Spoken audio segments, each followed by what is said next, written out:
What's up, EO hackers?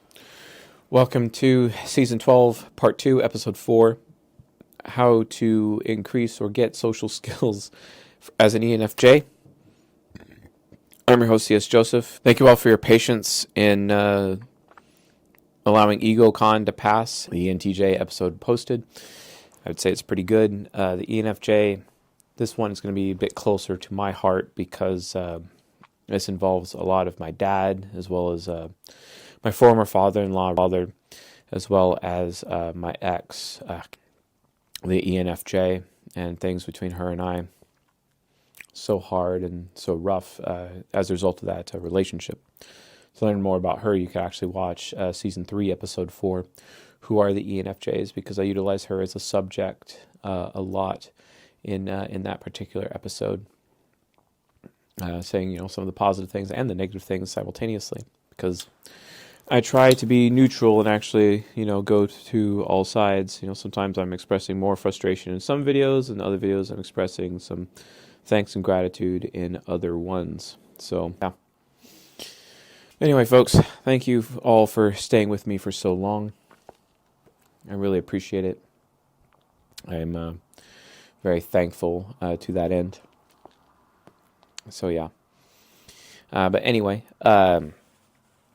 Let's discuss the fundamentals of social interactions for the 16 types, as always, as part of our introduction to these lectures. So in all social interactions, regardless of social context, the instinct to achieve one's cognitive origin is always present. In the case of ENFJs, their cognitive origin is the origin of validation. They love them some words of affirmation. Words of affirmation is the key to their heart. They love them some praise. They love them some recognition. The other thing is that they also eventually want to become an authority on some type of subject, or have an authority figure in some kind of role. Usually it's a teaching, mentorship role, basically. So cognitive origins, while typically unconscious, drives are the single most important piece of knowledge to use for skillful and dynamic social interactions. What is more important than knowing what you and others are seeking the most? And again, I always talk about Dale Carnegie, but you folks should really read his book, How to Win Friends and Influence People. And as an aside to Dale Carnegie, also read the 48 Laws of Power, as well as the 33 Strategies of War, written by Robert Greene. Combining that with Dale Carnegie's work, you have a really, really good social framework from which to conduct your life. Although sometimes you can inadvertently break some of those rules, like I did recently. I inadvertently broke Never Outshine the Master, the first law of power, again, and it actually almost cost me my life. Because I was staring down a UDUF ENTP who had intent to murder me. But luckily he decided not to, which I'm very thankful for. So yeah, that was a very scary situation on Halloween. But it is what it is. And there's not really much I can do about that other than, tell the story actually in the next Confessions of an ENTP live stream, which I will be doing. Because I learned some valuable lessons about myself and also about UDUF ENTPs and myself as a former UDUF ENTP, and just all the pain and the hurt that UDUF people actually go through. And it's so amazing to me, and having known a UDUF ENFJ to make it more relevant to this particular lecture, which we'll be discussing a little bit in terms of some of his failures as a person, as a father, basically him being UDUF, and then developing borderline personality disorder as a result of that situation. So yeah, but But here's the thing, like, what is the driving factor of social skills? And it's really sexuality. Because, remember, we always talk about the Ouroboros of sexuality, which is, with men and women. It always starts with men, and their sexuality, because men reject women more than women reject men. And if a man's not even going to approach a woman unless he's at first sexually interested in her. And that's just the reality.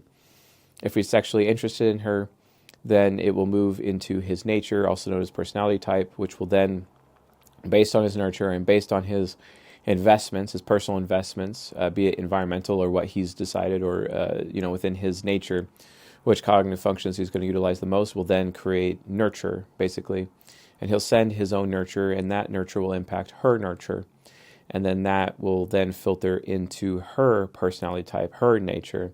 And then that will determine whether or not she will open herself. While more socially restricted in certain environments, like, for example, professional environments, it's also always present, and the sexual agenda can override both nature, compatibility, and nurture simultaneously. So if you have an extroverted octagram, basically it's between nurture to nature to sexuality. If you have an introverted octagram, it's sexuality, then to nature, then to nurture. And the introverted octagram represents the masculine side. The extroverted octagram represents the feminine side, essentially. So many human beings suffer socially due to their ignorance of other people's types and what other people are seeking from a cognitive origin perspective, but also in terms of, there's another level of ignorance, and that's basically their octagram. If you don't know where they are nurturally, you're not really going to be able to interface with them well, and you really have to learn how to be a nurturer to your fellow human beings. And honestly, I will admit that not knowing someone's octagram ahead of time has actually put me in mortal danger, actually. And you have to be really, really careful to make sure that you have octagram at a minimum. At a minimum, try to make sure if a person is UDUF or not ahead of time, because that will actually give you the ability to reduce the amount of danger that you are potentially facing when dealing with a person who is UDUF. Because UDUF FE users are likely to have borderline personality disorders, whereas UDUF FI users are more than likely to have narcissistic personality disorder. And honestly, I never actually really believed that these personality disorders even exist. I mean, I still kind of don't. I guess they're just really mind temple's way, or psychotherapy or psychiatry's way of describing unconscious developed, unconscious focused in human beings, to be fair.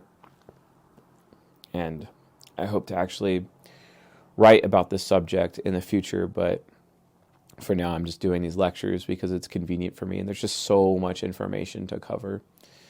Probably going to need to get some, adequate ghostwriters in the near future to actually do this properly, because I just don't have time to write. At least not right now. So anyway, so many also suffer from conditioning, which blinds the realities of intersexual dynamics. Masculinity, femininity, and polarity are driving forces in all human interactions. Men don't know how to be masculine. Women don't know how to be feminine. This creates fatherlessness, among a lot of other hosts of other issues. But really, it's just mass cultural ignorance, especially in Western society. But the thing is, though, it's really the same in Eastern society. It's even the same in Middle Eastern society. And at least, in Islamic countries, they do have some aspects of masculinity and femininity, but it's only from the perspective of the Quran or Hadith. There's still some huge limitations in terms of understanding masculine and feminine roles. Huge limitations. In terms of the best cultures in the world that actually understand masculinity and femininity, I really think potentially Central America or South America are like the best places on the earth right now that have a general understanding and respect those traditions and those traditional gender roles appropriately. That being said, individually, we have a responsibility to become aware of our social blind spots, for example, our trickster function, our demon function, etc., and leveraging our innate social gravitas, which is cognitive origin, our parent function, etc. These are vital in cultivating social skills, trusted connections, and personal success. Why does that matter? Well, here's the thing. You as a human being can't do it alone. It doesn't. I don't care if you're an INTJ. I don't care if you're triple pragmatic. I don't care if you're an ENTJ. You can't do it alone. Now, at least ENFJs are affiliative, and they kind of have that understanding that they can't do it alone, but sometimes their pride can get in the way and actually make them think that they can do it alone, when the reality of the situation is they really can't.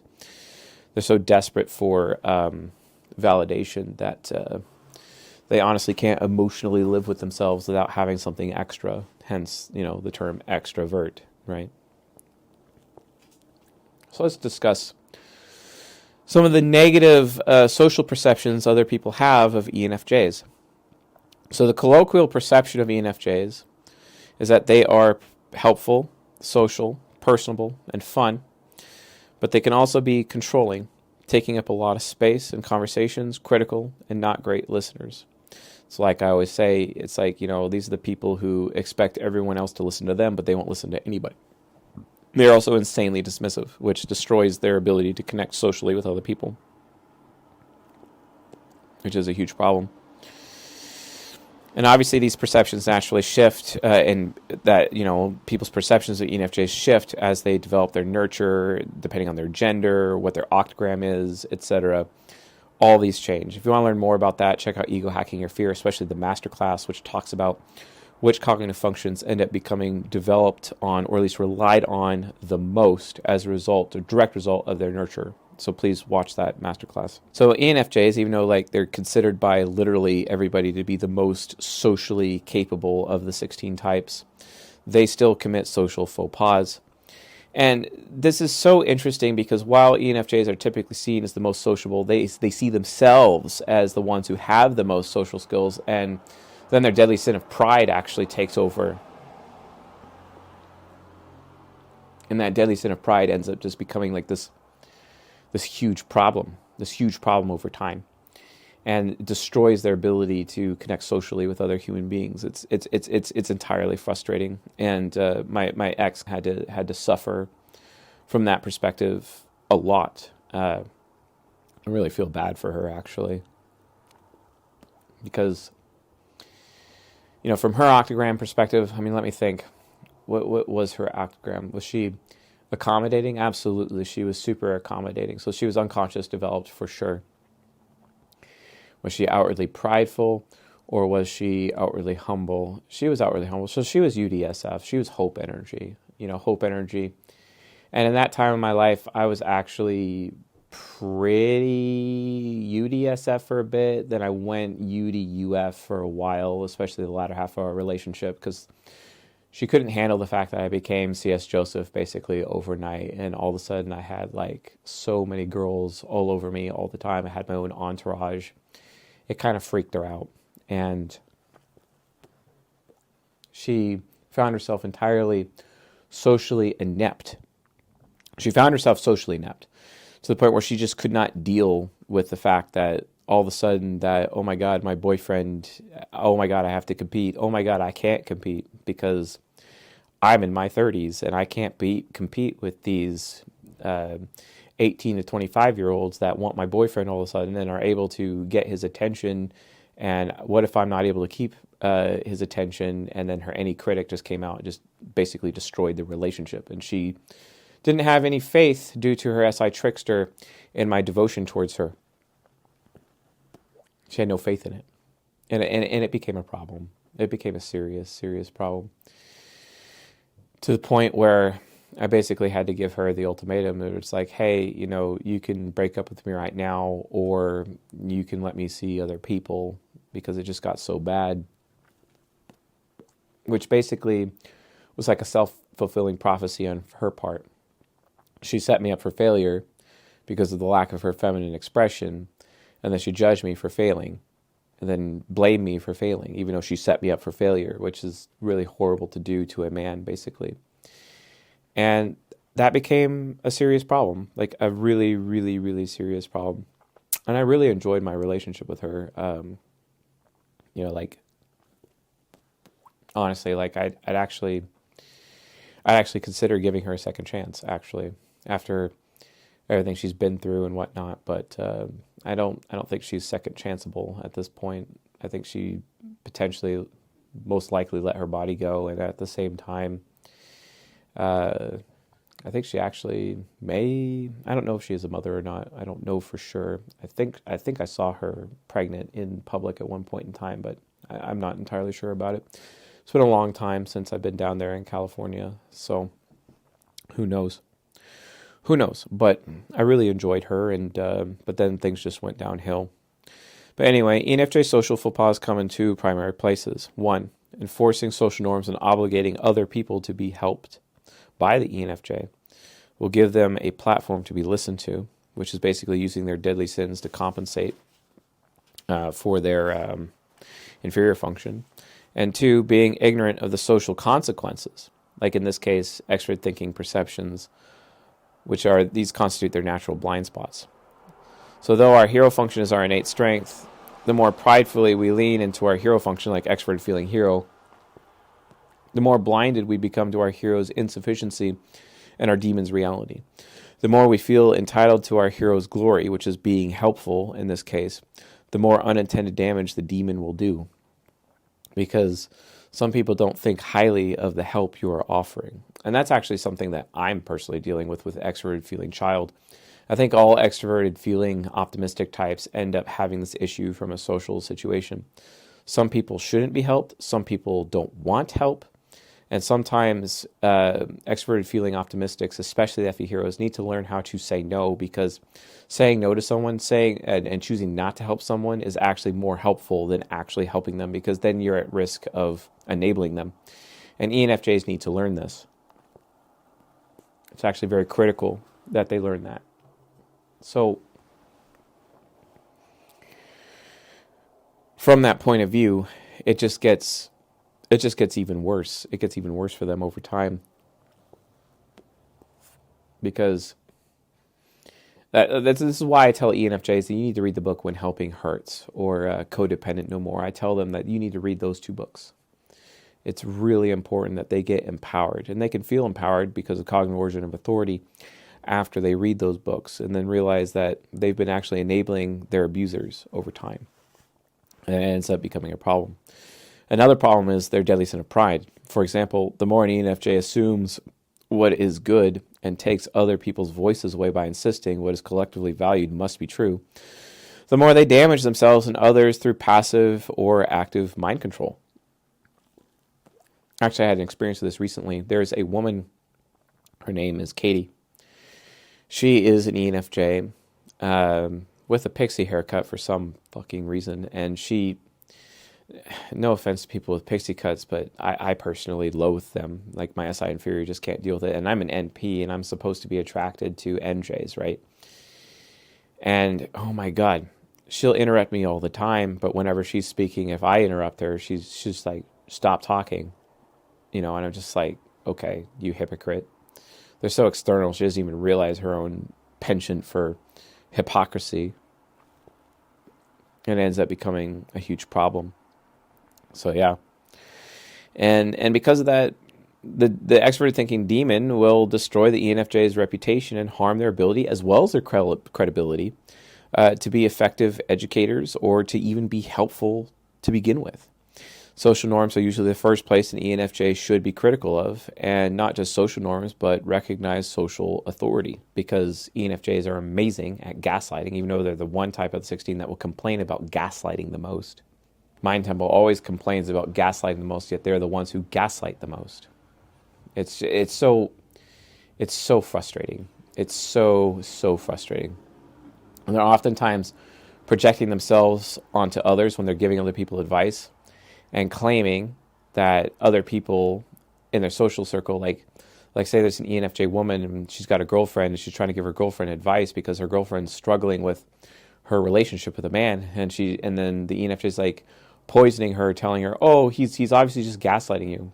Well, that actually happened to me. One of my best friends last year was an ENFJ and was feeding her that line of crap and enabling ego investments, which basically led to further destruction in our marriage, basically. It ended up setting up for failure and caused her to be even more emasculating than she was, to the point where I would actually end up rather spending time with friends, or spending time alone, or even spending time with other women, even women I wasn't even in a relationship with, just to get away from how emasculating she'd become as a result of her having this relationship with this toxic relationship with this ENFJ woman that was just projecting herself onto. But given that it was already a Templar, it kind of made sense. It kind of like two basically, and it just kind of blew up in her face essentially.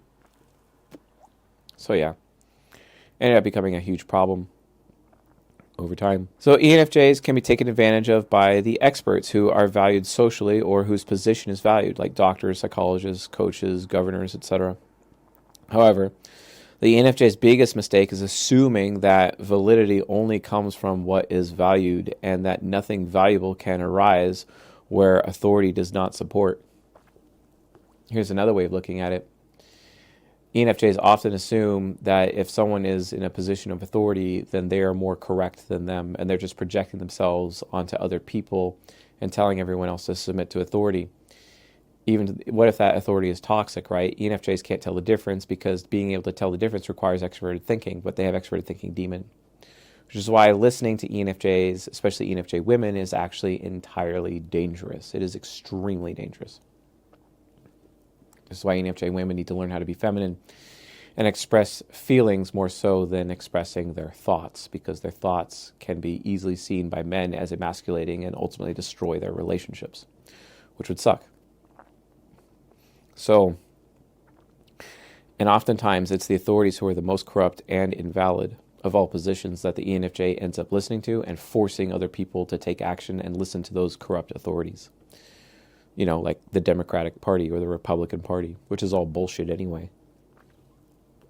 This is why I hope to build a new nation, a nation that's built upon a singular party that actually cares about everyone's interests, be it if they're guardians, artisans, thinkers, or idealists, according to Plato's Republic.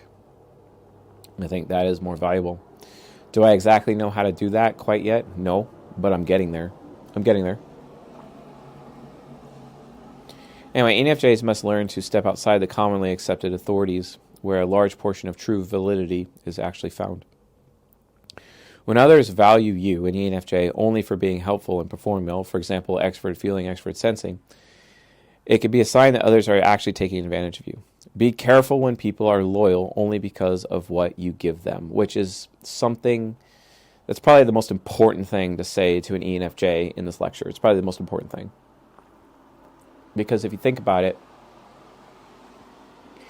ENFJs are just happy to get that validation. They're just happy to get words of affirmation, and they will allow people to guilt them or use them and are only loyal to them or look loyal to them because of what the ENFJ gives them. But the quality people who want to be loyal to for real are looking for a vision to get behind and I parent, not impulsive helping or endless comfort giving, basically. One of the things that I remember accusing me of like, oh, I'm like your mother. And I'm like, no, you're not. I understand that you feel that way, but like, that's not how I see you. I mean, I'll hear what you're saying. That doesn't mean I'm going to listen, because that's the difference when it comes to TI inferiors and people in relationships with TI inferior or people socially around TI inferior. The TI inferiors need to realize that there's a difference between being heard and a difference between listening. Because listening is being heard plus a person takes action. That's listening. That's true listening. When the reality situation is that an ENFJ needs to learn how to be content with just being heard. But the thing is that if they are actually being heard by others, they have to take full responsibility for being heard and be willing to hear out other people, which extrovert thinking demon is actually not willing to do. So it ends up sabotaging their ability to be social or even have a social skill to begin with. They end up not having social skills as a result of that situation, which is horrible. It's absolutely horrible. Don't be that ENFJ. That's the path to failure. So what do you do to make up for your blind spots? Your blind spots being your trickster function and your demon function. So our primary blind spots are from the demon and the trickster function. For the ENFJ, the first major blind spot is SI trickster, which is like basically putting their faith into the wrong things. They think they're putting their faith in the right things, aka people with authority, when the reality of the situation is they're not. They'll even go so far as to do this thing called like checking. It's a loyalty check. They're trying to see, okay, well, oh, you like me, so what can I get away? What favors can I get you to do for me because you make the claim that you like me? So I'm going to test you and create a situation where I'm behaving poorly to see if you like me enough to utilize and exercise your authority on my behalf. That's really manipulative, and it's bullshit. And ENFJs do it all the time. In fact, ISTPs do it as well. And ENFJ and ISTPs being mind temple Templars, what they end up doing is that it's actually extremely common for these types to do this like checking. You like me enough. Do you like me enough to exercise your authority on my behalf? Give you that kind of special treatment? Because that makes them feel validated. That's why they do it. But the reality situation is it's wrong. So a big problem that an ENFJ faces is attaching the loyalty to whatever is collectively valued. With their INFP shadow, it usually surfaces as blind loyalty to authority or authority figures, especially to the things that they want, or they give their loyalty only to the people or places who help them gain status without necessarily considering if they are being looked out for as a result. Because sometimes that status they gain is actually a huge burden, like being in a position or a role that they didn't actually want, but they'll do it because they're getting validation. It's really manipulative, and it's one of the ways to manipulate ENFJs, especially in sexual relationships. Be very careful, ENFJs, when people are manipulating you in this way, because it's a way where you actually are being gaslit. So, and ENFJs oftentimes are aware of them being gaslit, but they're so hungry for that validation that they'll allow it to happen. And this is one of the reasons why they speak out against validation so much. They know they're being manipulated, but they allow the manipulation to continue because they know they're getting that validation. I've seen so many ENFJ women, for example, being in toxic, abusive relationships, especially with wrath types, because of this concept. And it's really ridiculous. So the ENFJ big mistake is basically is deciding, who is valuable to listen to and who is not, who should be listened to and who is not, who is actually valuable. And oftentimes they actually don't know. They don't know. The other blind spot is extroverted thinking demon, and that's realizing that there is a reason that some people are listened to and some are not. An obsession with being right all the time, which is deadly sin of pride, and TI, inferior insecurity. It makes an ENFJ come off as smug know-it-alls that no one actually wants, which is expert intuition critic, to listen to. An expert intuition critic gets so paranoid sometimes that they end up creating self-fulfilling prophecies where that actually happens over and over and over. And because of self-fulfilling prophecy, they end up setting up people in their lives for failure. And when they do that, then they blame those people when they do fail. And then it just causes all their relationships, friendships, sexual relationships, whatever, relationships with their children, completely fall apart. Which is ridiculous, but all too common, and it's sad. So to be effective helpers, educators, students, and a social savant, ENFJs must incorporate their expert intuition critics' wisdom, taking away the other choice by believing. Quote, they should know this is the quickest way to get most people to not actually listen to you should already know this. No. My dad does that to me all the time. Father does it to her all the time. And it's actually one of the number one ways to trigger her. It's also one of the ways that I get triggered. I've also noticed that it triggers fib a lot for anyone to say to him, you should know this. Especially since he's SDSF. That is like, and he knows, his INTJ shadow knows he's being set up for failure then, because he doesn't know. He already accepts that he's basically oblivious when it comes to a lot of his shadow functions anyway. And that's one of the worst things you could actually do to fib. And actually, that's actually some of, he's broken up with women over it. I've watched him break up with women over that. And, and he's right to do so. It's ridiculous. When you're basically one of the top 6 most eligible bachelors of the ego hacker community, and you're being treated that way by these emasculating women, and they don't even realize they're doing it, and doing this little bullshit self-fulfilling prophecy, it's no wonder he doesn't pay any attention to them at all. And he has an extremely low tolerance for it, as he should. So,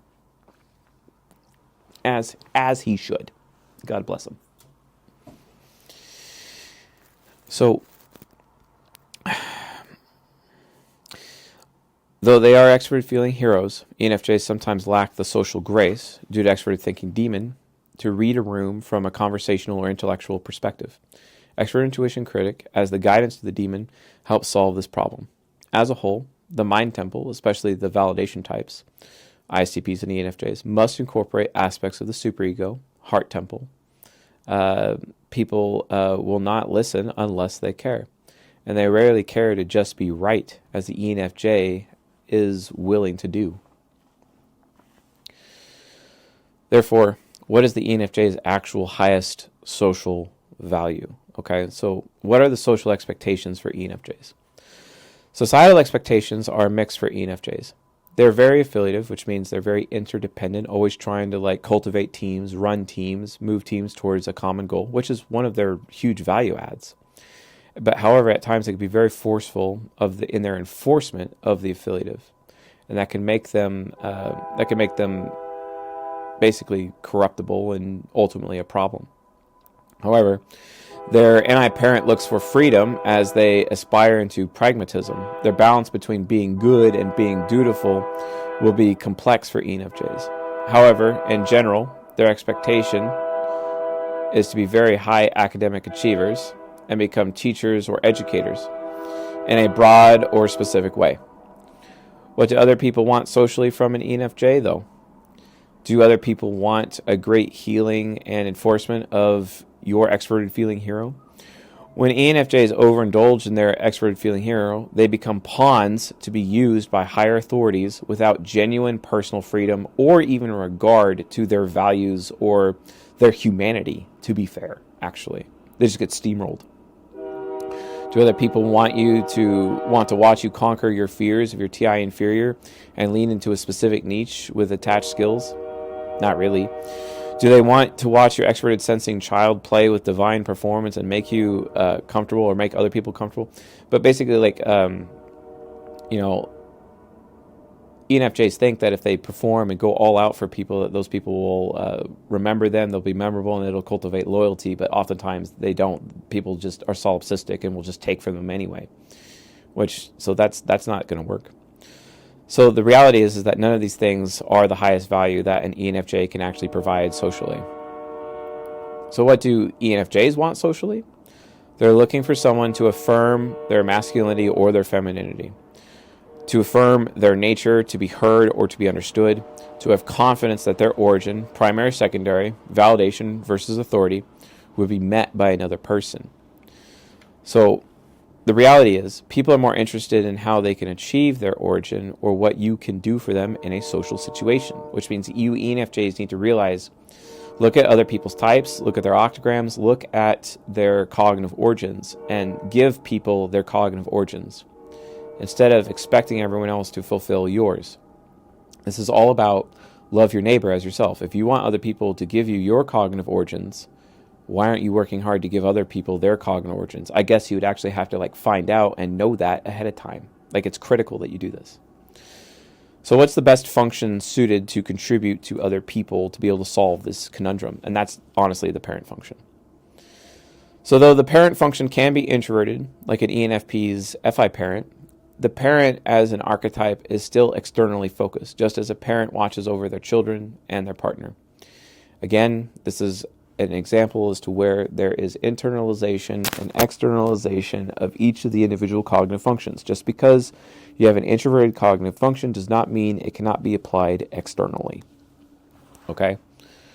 So, an immature NI-parent, they put their effort only towards getting status, recognition, and attention, and going ultimately for what they want. But the reality of the situation is they need to actually consider that other people have what they want, and maybe they should be a guiding force to guide people into responsible desires instead of being whimsical, for example. It's one of the biggest value adds of an ENFJ, is actually help people learn and be an example with their own responsible decision-making and actually cultivate within other people a sense of responsibility with their decision-making, which is incredible. So ask yourself what you are drawn to in the teachers, authors, actors, and friends that you are compelled by. For example, people are most drawn to the parent function. And it's a sign of responsibility, courage, selflessness, and competence. If you're competent in your parent function, people will see you as high value, basically. And that's true of any of the 16 types. What ENFJs are valued for most socially is ultimately their vision and will, which is NI parent, People want to follow a great vision, and the willful precision and unrelenting nature of a responsible NI parent is the ultimate inspiration, especially with how affiliative they are, because when they're being affiliative, they're able to run entire teams. Maybe that team could be a family. Maybe that team could be at a nonprofit. Maybe that team could be at a business. But it's about groups of people and leading groups of people to better responsible decision making. An ENFJ may have a more, like an ENTJ may have a more pragmatic vision, and they're more likely to be the true leader, like a king or a CEO, etc. But ENFJs have just as much in the realm of inspiration and leading social and educational change. For example, Martin Luther King Jr., he's an ENFJ. Great leaders make everyone else believe, whether advocating for social change, calling for reform, or inspiring others to believe in the possibility of a better future. ENFJs are natural-born leaders. Validation is the ENFJ's call for alignment and to advocate for alignment, to create unity behind a vision that is accurate, true, and helpful. Behind the inspiration for new ways of healing or teaching, the ENFJ finds their authority. Because it's like, hey, the real validation in there is not really receiving cheap words of affirmation. It really is actually promoting unity. And that unity can only come as a result of responsible decision making, teaching other people to be responsible with their decision making, just as you, the ENFJ, should be responsible with your decision making. And you should be leading by example in your life, whether you're a man or a woman, because you can be responsible with your decision-making as a woman in female space, in as much as you should be responsible with your decision-making in male space. And then other men and women will basically come to you and see that you are responsible, and they themselves, regardless of their type, would like to be responsible with their decision-making as well. And that's something that they can learn from you. That's something that you yourself as an ENFJ can contribute. And that's actually your main value add from a social skill. That is basically the foundation from which your social skills are actually based upon, and your number one value. So, that all being said, sexuality, nurture, nature still remain the tiers of social engagement. Sexuality will still trump nurture and nature despite development. The parent function, however, especially when mature, remains socially conscious with a concern of how it can contribute to others. But a mature parent function prioritizes balance as well. Introverted parents learn to focus externally, and extroverted parents learn to focus internally, right? And again, it's all about being an example. So moving from your teenager to parent mode in terms of the development of your cognitive function as your parent function means skillful balance and how we apply our parent function. But a mature parent remains sacrificial and utilitarian towards other people. The NI parent's development does not happen in isolation, though. You can't really do it by yourself. Development and integration, also known as enlightenment, of our functions is vital for achieving the heights of our social value and success. And honestly, guys, if you want to learn how to, if you want to fast track that, you really should take the Ego Hacking Your Fear course at egohackingyourfear.com, and especially watch the ENFJ lecture in section 5. But seriously, watch the first video in section 5, and then the ENFJ lecture, as well as or any lectures that is explained to you, because there's a certain order that you should be watching section 5 in Ego Hacking Your Fear, and the first video actually explains that. It's like video 0, basically. But pay special attention to the ENFJ lecture, especially towards what we call the silver bullet, because that is literally going to help you the most to master your trickster function, to have the self-discipline that you need to actually also deal with your demon function appropriately, to get over those social faux pas, for you to actually be an example of responsible decision-making to other people, and have that balance where you're not just spending your own responsible decision-making on yourself, but you're also helping other people with their decision-making as well, be it in a male space or a female space appropriately. So yeah. I just wish the ENFJs in my life would actually do that. That would be nice. That, especially that one bartender at the Kava bar, that would be really good. That would be incredible. So yeah. Anyway, folks, that's it for this lecture. This is Season 12, Part 2, Episode 4. Thank you all for watching and listening to us at csjoseph.life, and for everything that you've done for this community. And thank you, ENFJs, for being with us every step of the way. And please continue to be that example of responsible decision-making, especially social decision-making, especially for promoting unity among teams. Just make sure that you're not sacrificing that unity for a fake unity that is determined by so-called authorities that are likely corrupt, because power ultimately corrupts people. And the people who exhibit the best power, the best authority, are the ones who are willing to share their authority and delegate their authority out to other people, instead of just being the only source of that authority. That is absolutely entirely critical. So, but yeah, again, thank you all for watching and listening, and I'll see you guys on the next later.